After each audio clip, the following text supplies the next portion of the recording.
Om Namo Bhagavate Vasudevaya. Om Namo Bhagavate Vasudevaya. Om Namo Bhagavate Vasudevaya.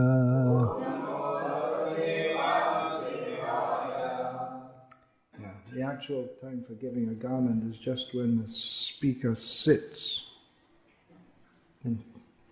Translate that. This is wet. I'm just going to.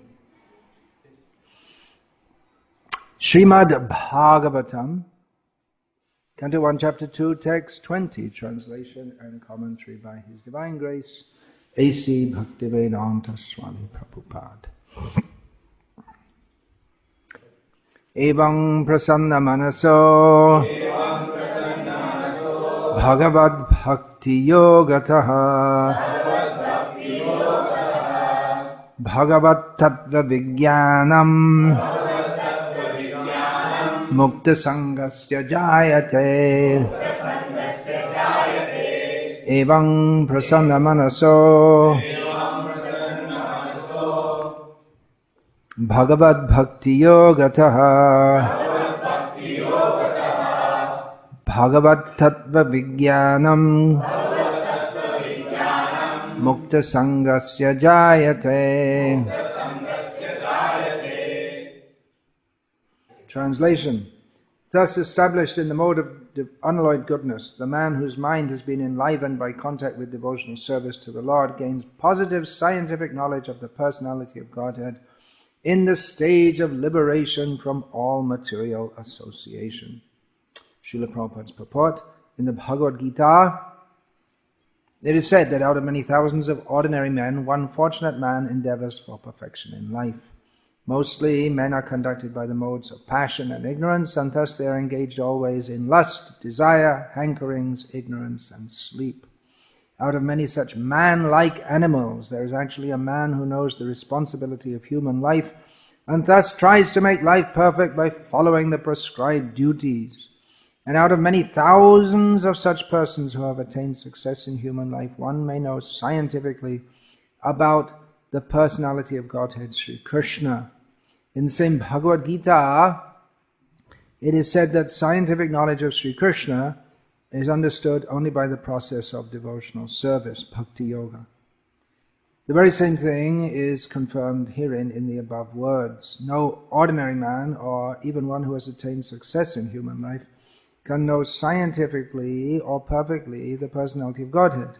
Perfection of human life is attained when one can understand that he is not the product of matter, but is in fact spirit. And as soon as one understands that he has nothing to do with matter, he at once ceases his material hankerings and becomes enlivened as a spiritual being. This attainment of success is possible when one is above the modes of passion and ignorance, or in other words, when one is actually a Brahmana by qualification.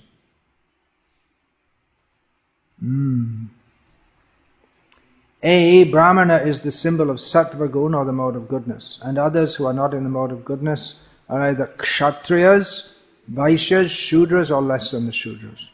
The Brahminical stage is the highest stage of human life because of its good qualities, so one cannot be a devotee unless one at least qualifies as a Brahmana.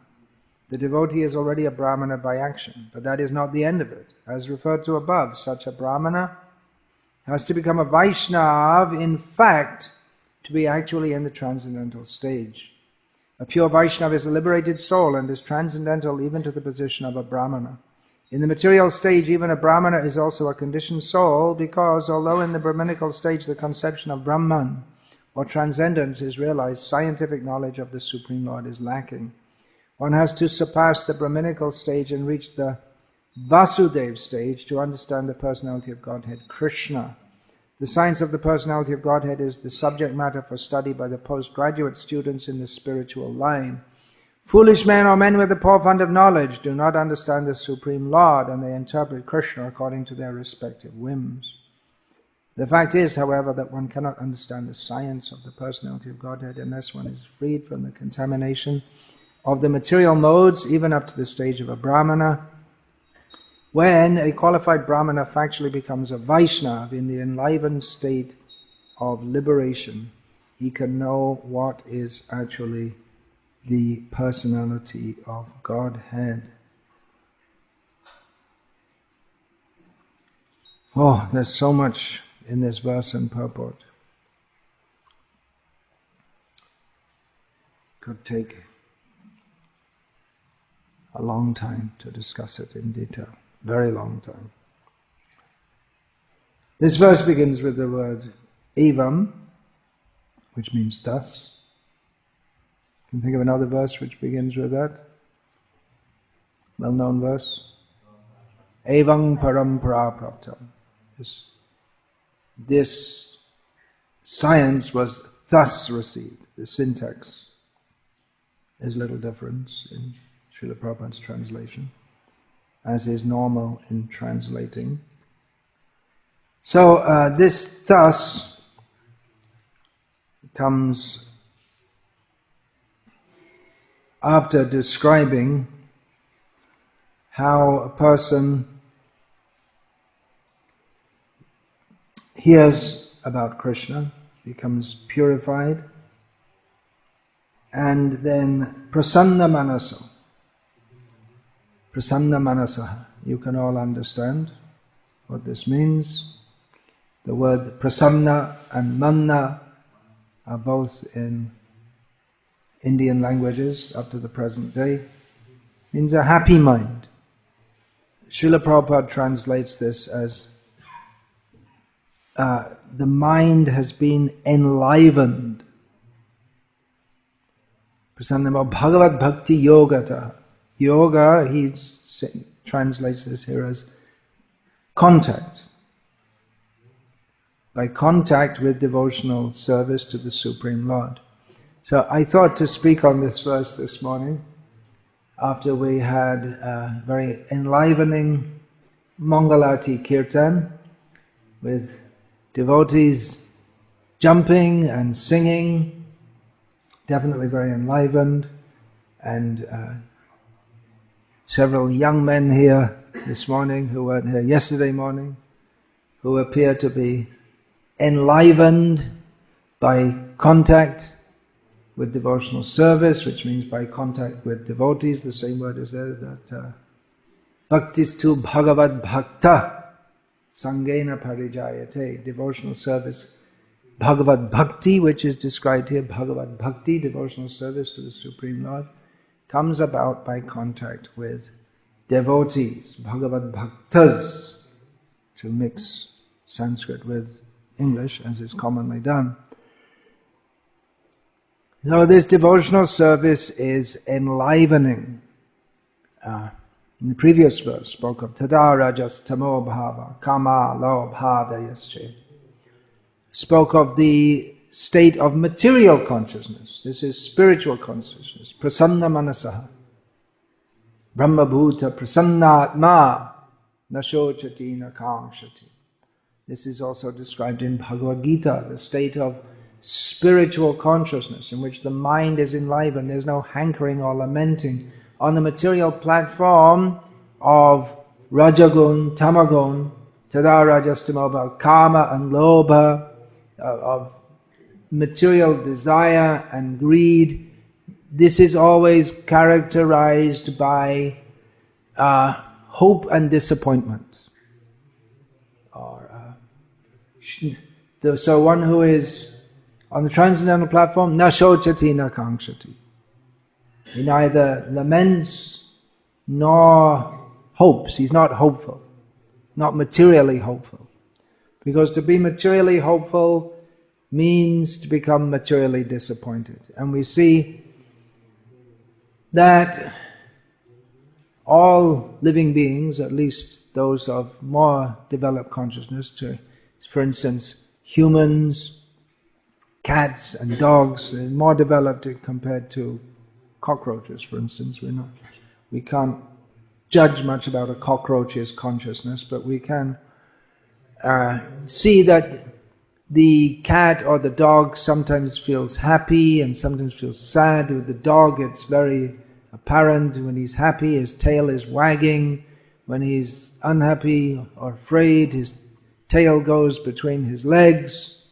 So in English, there's a saying that someone has their tail between their legs, comparing to a dog. Do you know that? Do you say that in Indian English also? Okay, you don't. So it's not a dog culture, this culture. Indian culture is cow culture, not dog culture, as in the West. So if we say a person has his tail between his legs, it means he's disappointed, defeated, not very happy. So in dogs, cats, humans, cows or bulls, we see when they're young, they tend to be frisky, hopeful. Kittens and puppies, they play, as do human children, generally, if they're not tortured from the beginning of their life.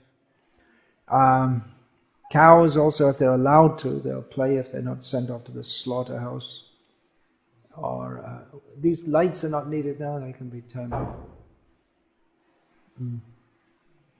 So they begin life with great hope, and as they get older, they tend to become disappointed.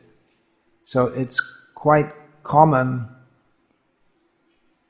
in the Western countries especially to see, if at all you see old people walking on the streets, if they're not locked up in some euphemistically called senior citizens' home, then they look disappointed. The color has gone from their face, the brightness has gone, and they're just waiting to die. Of course, in America, you'll find from the richer section of old people, they'll dress in shorts and pretend they're young. It's not a very good pretense. So a hopefulness. On a material platform, hopefulness inevitably turns to disappointment, but we get another birth to try to be happy again. And again we become disappointed. And it goes on. This is the cycle of birth and death. In brief, it's called Punarapi Jananam, Punarapi Maranam, Punarapi Janani Jatare Shayanam. Well known lines from Shankaracharya, who the Mayavadis, although we don't accept the ultimate stage of their philosophy, they're also very expert in analyzing the condition of material existence. But they're very inexpert in analyzing the condition of spiritual existence. So they got the beginning of the equation right, but then they got the rest of it wrong. So we can go along with them to some extent. Anyway, Punarapi Jananam, Punarapi Maranam, it means again and again getting born and again dying. And that's just a summary of all the disappointed hopes and the struggles and the material attachments which bind us up in this material world and the whole condition of material existence. If you want a thorough understanding, go to any library and read all the books. And all the books, they only describe, well, Kami library. The books, they just describe this material world in various categories such as science and sociology and history and novels and so on and so on and so on. Please go wash your hand after putting it in your mouth. We have some spiritual, no, it's actually material education going on here, but it's required also. So there's really nothing to get enlivened about if one is slightly intelligent. But as Srila Prabhupada points out in the beginning of this purport, quoting from Bhagavad Gita, very few people in this world are actually intelligent, and that includes, my dear friends, Herr Einstein, unintelligent. Materially intelligent, studying things that were not worth studying to the extent that he studied it. he would have been better to use his intelligence to apply it to spiritual knowledge. But actually you don't have to be as intelligent as Einstein. Any simple person can become more intelligent than Einstein simply by asking the right questions and seeking the right answers. It doesn't require highly developed intelligence. It does generally require association with devotees. And without that, even if one asks the right questions and intuits, in other words, gets direction from the Supersoul, as to the right answers, he's still likely to go on the wrong path. The prime example is the Buddha. Of course, he's Vishnu avatar, but he's playing the role of a truth seeker who intuitively understood, or by, he did manana nididhyasana without shravana. We're supposed to hear, consider, you've also got your hand on your mouth, go wash your hand. We're supposed to hear from Shastra and then try and understand it and then try and internalize it. But he started off with manan, with just thinking about what the hell is going on in this world, and came to the conclusion that this world is full of suffering. But he didn't get the point that we're all controlled, we're all eternal living beings, we're all part and parcel of Krishna. So this point that we are part and parcel of Krishna, that is the essential point. Therefore, this whole sequence begins with Shrinvatang Swakata Krishna Punya Shravana Kirtanaha. We should begin, real spiritual life begins with hearing about Krishna. To understand that this material world is miserable does not in and of itself constitute spiritual knowledge, although a lot of the Shastra talks about that. But even complete materialists can come to that conclusion, and if a materialist comes to that conclusion, he therefore, if he wants to take it philosophically further, concludes that, well, this whole world is meaningless. If we could have enjoyed ourselves, it would have had some meaning, but as we can't enjoy ourselves, therefore, the one possibility is just to commit suicide because there's no point in being alive, and the other point is that anyway we're going to die soon, so we might as well enjoy ourselves as much as we can before we die. So these are both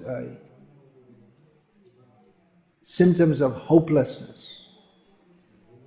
Either we become philosophical or not philosophical, we're in a situation of hopelessness until we come to the point of association with devotees and hear from them. Then we can become enlivened by devotional service. So, as I said, I saw all these enlivened young men. That enlivenment, there may be some element of puppiness in there. In other words, young people tend to be lively, so that's being channeled into Krishna consciousness. But to actually come to the spiritual platform, then we have to imbibe Bhagavat Tattva Vijnanam. We have to imbibe knowledge, scientific knowledge of the personality of Godhead, by which mukta sangasya jayati, by which we become free from the rajoguna, tamoguna, even the sattva guna, and the lust and greed of this world. Then we can actually be enlivened on the spiritual platform. So it makes a lot of sense to become enlivened on the spiritual platform, because although there is much propaganda to try to enliven us on the material platform, there's actually nothing to be enlivened about. The whole idea in the modern world that now you're going to college and you're studying, and in future you can have a good job, or if you're in America they'd say a great job, although if you actually look at it, there's no such thing as a good job. It's all just being squeezed. Every drop of you, when they've squeezed every drop of blood out of you, they throw you on the side and bring someone else in to squeeze. You should also go wash your hand. Please, everyone learn, don't put your hand on your mouth. This is supposed to be taught in childhood from the age of about 6 months. That's why one reason I'm reluctant to give Brahminical initiation. People don't even know what's even prior to ABC. So, there's really not much to be enlivened about. As a few years ago in Germany, one schoolboy got the idea from some of his compatriots in the United States of America and got a gun and went and shot a bunch of kids and teachers dead at the school and then shot himself. And he left a note on his computer or wherever saying that, anyway, what's the point? It's just you have to work all your life and then when you're old and worn out and you can't do anything, then you retire and then you die. So you might as well die now and help others to die earlier also. So that's one response. Actually, there's nothing to be enlivened about. They try to enliven you by saying you can get money and then you can have a car. And then what can you do with the car? You get in the traffic jam and go to work. And if you have more money, then you can have a more fancy car and you can look out your window and look at the person. You have a BMW and you're looking out the window at someone with a Maruti. I'm better than you. But you're stuck in the same traffic jam. And although the person in the BMW is going to work and thinking, I've got a better job, but he's also being exploited by someone, or maybe he has his own business. But anyway, everyone has to suffer birth, death, old age, disease. So it's intelligent to hear about Krishna, or if one is somewhat skeptical about that, at least to inquire into the absolute truth. And if one is actually fortunate, he'll come to understand that the absolute truth is Krishna. And we have to surrender to Krishna. One has to come to one's constitutional spiritual position, which is, if you want, you can call that spiritual jargon. But as with much technical jargon, it has a specific meaning for those who understand it, and it's essential for us to understand what is our constitutional position as living entities. There's some more jargon. We are living beings, we are jivas, we are not the body, we are eternal spirit souls, we are eternally related with Krishna in a pact of service. We are servants, Krishna is supreme, and that service is enlivening. That is enlivening to the soul. Whatever is enlivening in this material world, that is enlivening on the platform of Rajoguna. But that will turn to disappointment. Generally we become enlivened, kama and lobha. We become enlivened by the thought of sexual contact and by monetary gain. But this does not bring happiness. As we can see all around us. Generally when we're young, we think, not only when we're young, but particularly when we're young, we think that sexual contact will bring us happiness. But if one is a little intelligent, thoughtful, he can look around and see all the married people or the older people, and they're all having sexual contact, but they're not happy. Doesn't make them happy. Where is the happiness in that? Maybe they have some sensation of some kind of sensation of pleasure, but it's not happiness. That's compared in the Bhagavatam to when someone is itching and they scratch it. So there's some sensation of pleasure there, but it's not really pleasure. The itching and scratch. And then actually the itching gets worse. Then you scratch some more, then you get an infection. So that's material enjoyment. You have this desire, I got to enjoy. And then you enjoy, and then there's nothing that enjoyable, but you think, I got to enjoy some more. And it goes on and on and on, and that's called punarapi jananam, punarapi maranam. Again and again getting born, and again dying. So the loophole is to come into Krishna consciousness. And as Srila Prabhupada emphasizes, following the words of this verse, one has to attain scientific knowledge of the personality of Godhead, then one can enter into actual devotional service. So this Krishna conscious movement is known in India as promoting Bhagavad Bhakti, Krishna Bhakti, devotion to Krishna. But it's not well known, maybe among many of its members also, that it's not just Krishna Bhakti in some kind of amorphous way or vague way, but specifically devotional service which is enriched with transcendental knowledge. Srila Prabhupada, he uses that term, enriched with, devotional service enriched with, in his translation of the verse which begins, Vairagya Vidya Nija Bhakti Yogam. That Chaitanya Mahaprabhu has come to offer devotional service to himself which is enriched with renunciation and knowledge.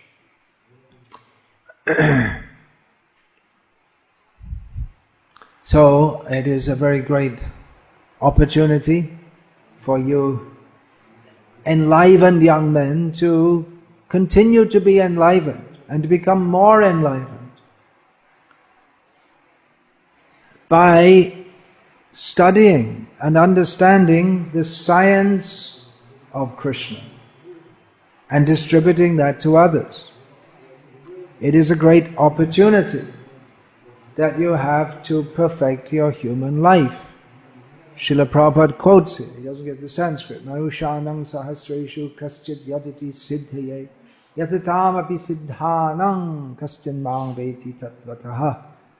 Out of many thousands of men, Krishna says, hardly one endeavors for perfection, and even of those who do attain perfection, hardly one knows me in truth.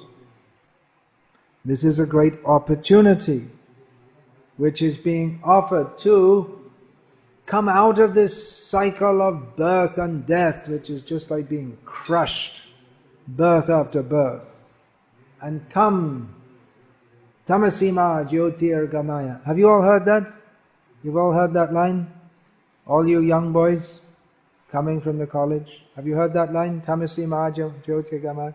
Yes or no? No. You've heard it. Not all of you have heard it. I think from a generation previously, everyone would have heard it. But in the next generation, they don't know. A few years ago, I was giving after giving a lecture in, I believe it was South Gujarat somewhere. It was a group of, must have been pious Hindus had come. And in the lecture, I'd spoken quite a lot about the three modes of material nature, Sattva Gun, Raja Gun, Tama Gun. And then Chaitanya Mahaprabhu Das, who was present at the program, I think it was in Valsad, or Vapi, no, Valsad I believe it was, anyway, wherever it was. Then he, who has a lot more experience than myself in preaching to such groups in Gujarat, told me that, said actually people don't know what Sattva Gun, Raja Gun, Tama Gun means. And so, oh, really? I've been preaching in India and related countries for so many years, and when I started out in the 1970s, and we'd speak of this, and then everyone knew what it meant. But I was stuck in a time warp. The world had changed, that I hadn't, and I wasn't aware that even pious Hindus, pious I guess nowadays means they watch Asta and Sanskar channel. That's pious. They don't know what these things mean. Anyway, getting back to that. Tamasi ma jyotirgamaya. The Vedic injunction. Come out of, don't go to darkness, come to the light. Utishta, jagrata, prapya, varan nibodhata. This is another way of saying it is, get up, wake up. And this means spiritually. Attain that boon. Boon, do you all know what that means? Boon, benediction, vara in Sanskrit. Vara means benediction, it means the best, it means a husband. Here it means a benediction, a boon. Benediction. I'm not sure if there's such a word in English except in ISKCON. Become aware, nibodhata. Become aware of that which is attainable, that boon which is attainable. So, as is often in the Upanishads, it does not exactly specific what that is, but that boon is yadgatvana nivartante tadhama paramam mama. To go to that place where having gone one never comes back, that is to go back home, back to Godhead, to go to the spiritual world, to go to Krishna. You can go. Where do you want to go? Used to be that people want to go to America. Do they still want to go to America? Still going on? They didn't realize yet that America's on the way down, fast. Still they want to go to America. Yeah, okay. Well, still the IT professionals in India, many of whom are from India, are earning considerably more than the average American. If you take out the top 1%, especially, because if you add in the top 1%, then the average American income goes up a lot. If you take out the 1% who have 80% of the wealth of the country, then yeah, it's becoming less than one. The 1% is becoming less, and the 80% it's going up. In other words, the very rich are getting richer, and everyone else is sharing out the remnants, the bits of the dog's bones which the big dog left behind. So yeah, Indian IT professionals are earning more, so you still want to go there. Alright, well, we've got a much better place for you to go, and that's called the spiritual world, Vaikuntha, Golok, Vrindavan. And how to go there? Chant Hare Krishna and study Bhagavad Tattva Vijnanam. Study this knowledge of Krishna consciousness and give it to others also. The people are suffering miserably. People may think today, oh, so much rain, it's so miserable. At least in England, when it rains, people think it's miserable, which is a lot of the time. Maybe in India, when it rains, people think, good, at last some rain, we need some rain. But in England, rain is considered not very desirable. They tend, at least they used to tend to get too much of it. But if you're thinking that it's raining and it's wet and cold and it's miserable, well,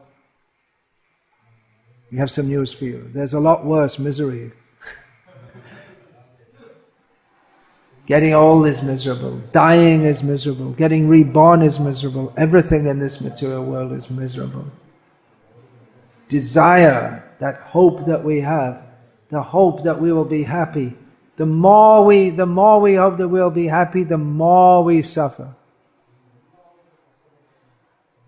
So, come to the platform of spiritual knowledge.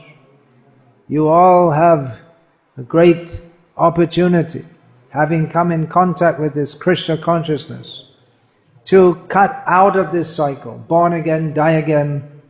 If we do a speeded up film of our existence, we'll see it's a bird, it's an insect, it's a snake, it's a chimpanzee.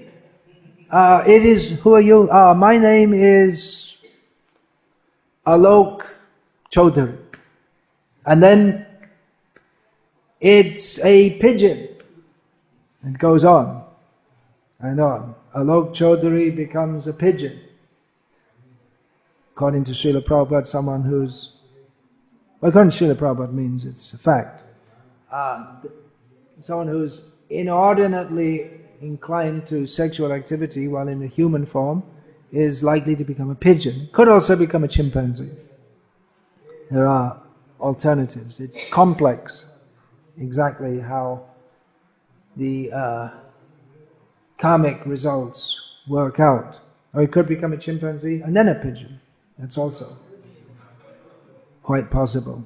Or a pigeon and then a chimpanzee. Or then a chimpanzee and a chimpanzee and then a pigeon and then a pigeon and then a chimpanzee and then a pigeon. And on it goes. So this is the opportunity to come out. You don't have to be entangled in material life. I can recommend something to all of you. You can see here there are young men dressed in saffron color, and others who are not dressed in saffron color, but they have taken a different course in their life than their parents wanted them to. You can do the same thing. This is the best thing. If you're young man and you're not yet married and you're in contact with Krishna consciousness, then clearly the best thing to do is to come into Krishna consciousness and don't get entangled with peripheral, non-essential activities which happens if you get married. Of course, in Krishna consciousness you can get married, and we're not against that. And in married life one can also make progress in Krishna consciousness and can also preach to others. But if one is young and unmarried and is not totally overcome by sensual desires and is imbibing Bhagavad Tattva Vijnanam's knowledge of spiritual life, then clearly the intelligent thing to do is to get into it fully. If it's worth getting into, it's worth getting into fully, without any diversion. So this is the best life. We see this every morning. Start the day with dancing. That convinced me when I first came to a temple of Krishna in England by Krishna's arrangement. I wasn't planning on it, but I had to stay overnight.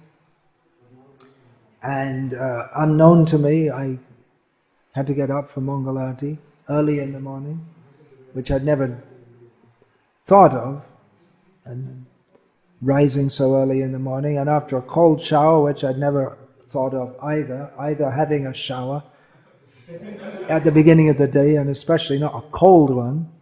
So it was, you could say in some ways, a chilling experience. That was a lame pun. Then I went down to the temple room, which was freezing cold, because like the rest of the building, and because it was cold outside and snowing actually, and there was no money at that time for heating. And then I saw everyone is dancing in the kirtan. I thought, they do this every day. They get up every morning and they're dancing for God. This is something special. These are not ordinary people. And I could already see that by the shaved heads, which at that time was unusual, especially with a tassel at the back. but that they're clearly enlivened, not on any physical intoxication, but clearly enlivened and happy, very happy, to rise early every morning and sing and dance and play musical instruments before the extraordinarily beautiful deities. This is something amazing. This is clearly a different level of consciousness altogether. These people are they're not in the same consciousness as the enjoyers of this material world who are miserable, even if they sometimes put on a veneer of happiness. So this opportunity is there. You should take it and become more and more enlivened in Krishna consciousness and dance throughout your life. Dance your way to the spiritual world. There are different ways. Some people do it by meditation, austerities, over many lifetimes. But Chaitanya Mahaprabhu's process is go to the spiritual world by dancing. And when you get there, what do? More dancing. Dancing is the ultimate expression of happiness. Therefore it's stated in Sri Brahma Samhita, Katha Ganam Natyam Gamanam, that speaking is singing. If someone becomes very happy, then they'll spontaneously start singing. And if someone is very happy, they won't walk. When they walk, they'll get into a bit of a jig, which we see that children quite often, when they just do some spontaneous dancing, and not even devotee children, but just they feel enlivened. That's on the material platform, but a devotee is enlivened and sings and dances and praises Krishna throughout his life and becomes more and more enlivened. The enlivenment doesn't go down because Krishna consciousness doesn't disappoint if one's actually in Krishna consciousness. It's not like material consciousness where you become hopeful and then you become disappointed. But in Krishna consciousness, become hopeful and then more hopeful. And then what happens is described here, that all the vidyate hridaya granthis chidyante sarva samshayaha,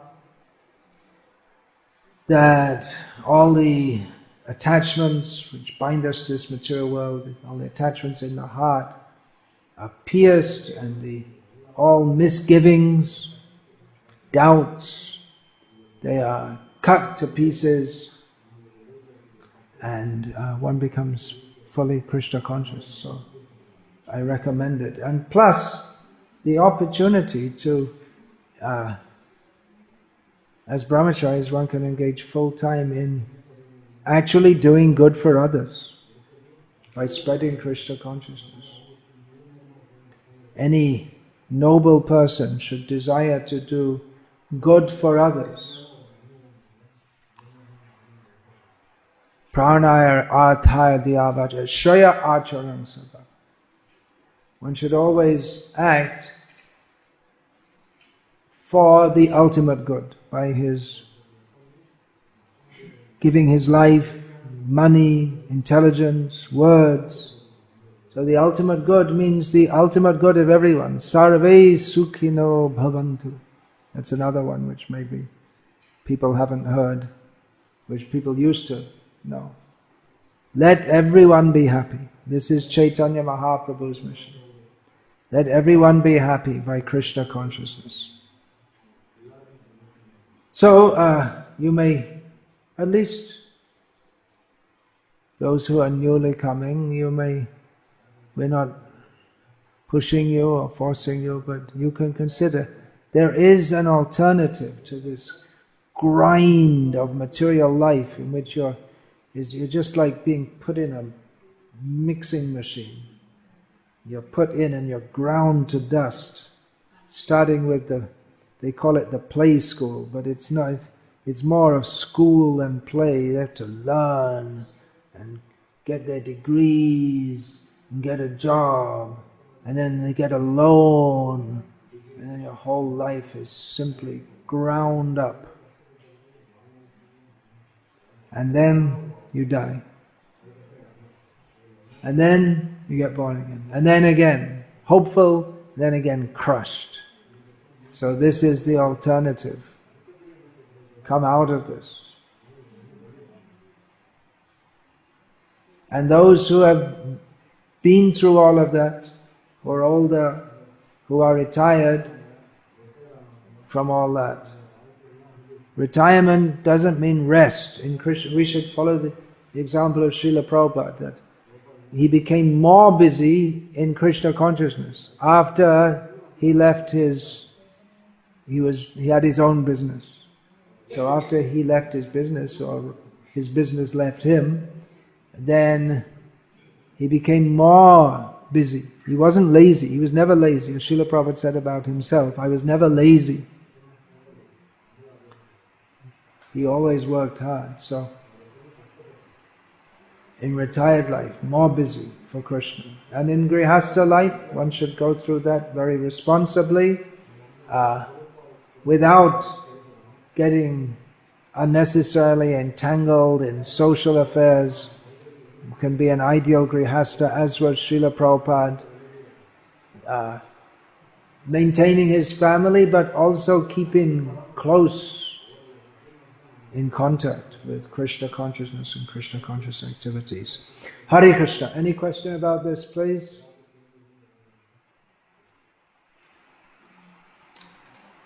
Yeah.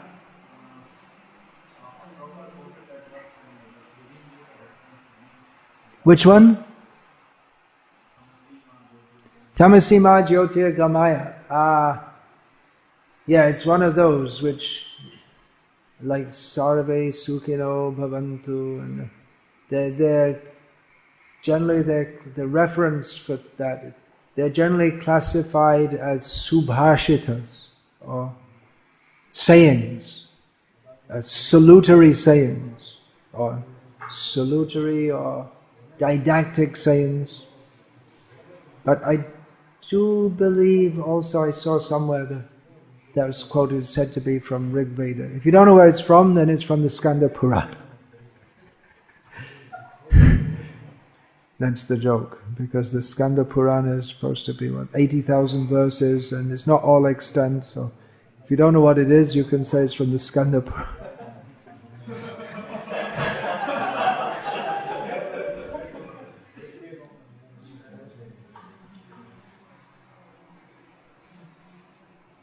Iti Sushrama, we have heard it. It's in the tradition. There's so many things which are... It may be that some sayings were so well known that they're in verbal tradition, and no one kept a written record, and so much of Vedic knowledge has been lost. You can try looking, ask some Pandits next time you're in Bangalore. These kind of questions, you can go to Purna Pragya Vidya Peetham in Bangalore and ask them. And someone there should know. And if they don't know, then probably no one knows. What's that? At Paramat Niketan or Paramat Ashram, they chant that. It's part of a verse. Tamasima Jyoti Gamaya. What's the next line? Asadoma Sadgamaya Mrityoma Amrita. I don't know. And that also Sarve Sukhino Bhavantu Sarvam Arogya. You know it, huh? Okay. I don't know. Listen, you're ahead of me. So another way you can research is look on the internet. Someone might have put it out on the internet. In Chennai, there's one scholar who both Sri Vaishnavas and Smartas go to. I went to him once. I know him. He's Smarta, Paka Smarta, with 3 lines on his forehead. But he's very learned, and his name is Vizyanatha, something like that. And if he's passed away in the meantime, his sons are there, so you could ask him. I still have his address, I think.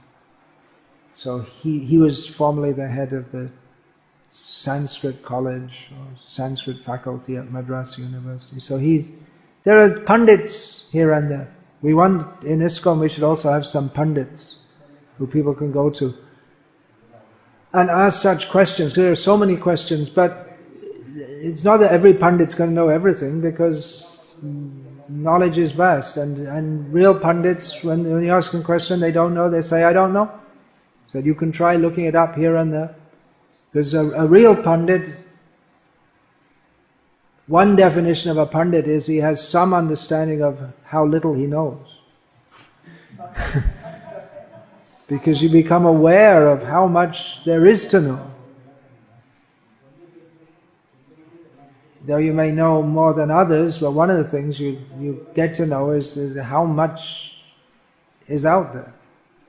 How much, despite so much knowledge having been destroyed, and the libraries destroyed by Buddhists, Muslims and Hindus, in India still there's a lot there. And even this one verse that we read today, if you wanted to get into it, you could spend days and days analyzing it.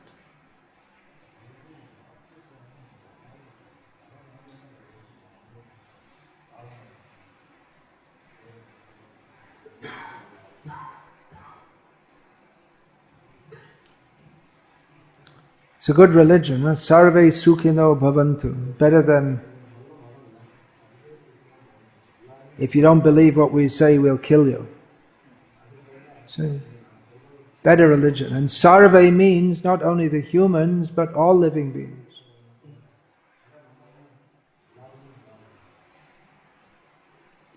Not that some have to, or many have to burn in hell forever. That's not Krishna's intention.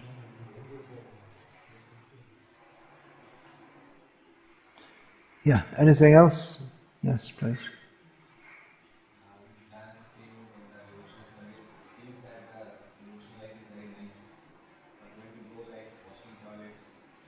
You like the dancing kirtan, but you don't like washing the toilets. That's also devotional service. Therefore we also have to hear and understand that I'm so fortunate to get the opportunity to wash the toilets in Krishna's temple. Not exactly in the temple, but in the ashram.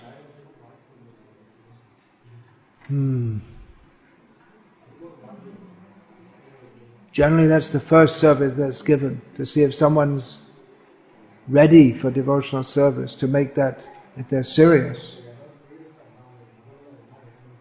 If that's not given in the beginning, then generally people bring in a big dose of ahankar into their devotional service, and they never get rid of it, and their so-called devotional service simply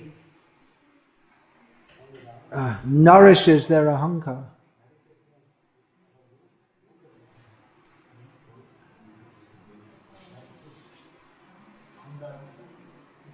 So we see there are devotees who, they come in and because they have some material ability or whatever, they're given some big position in the beginning, but they never, and they may even quote the scriptures and they may be learned and this and that, but they never make any real advancement because they never clean the toilets. They never got off the platform of thinking, I'm very intelligent. Well, I used to be an engineer and I gave it all up to being Krishna, to serve Krishna. Sometimes I hear people say that. What do you mean? You were saved from birth and death. You're thinking, I was an engineer and I gave it up. What is this nonsense? Do you think actually material life is good, but I'm so great, I'm so renounced that I gave it up. And you should know that. It's important that you know that, so I'm telling you what a great devotee I am. Such persons don't realize how they're actually exhibiting their foolishness. So, cleaning the toilets, scrubbing the floors, this is required.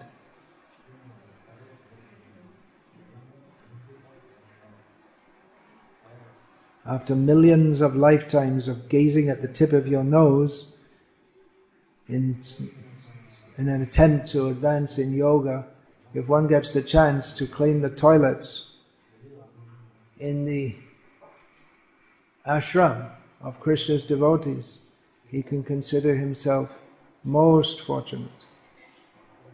Much better opportunity than becoming the CEO of Pepsi Cola, for instance. To clean the toilets in the Pepsi Cola office, that's not desirable. That is a completely different activity to cleaning the toilets in the ashram where the devotees live. Completely different. Don't think it's the same thing.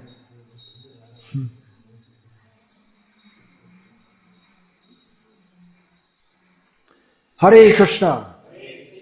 Srila Prabhupada ki jai, Srimad Bhagavatam ki jai, Shri Shri Gauranitai ki jai. Alright, we can get this.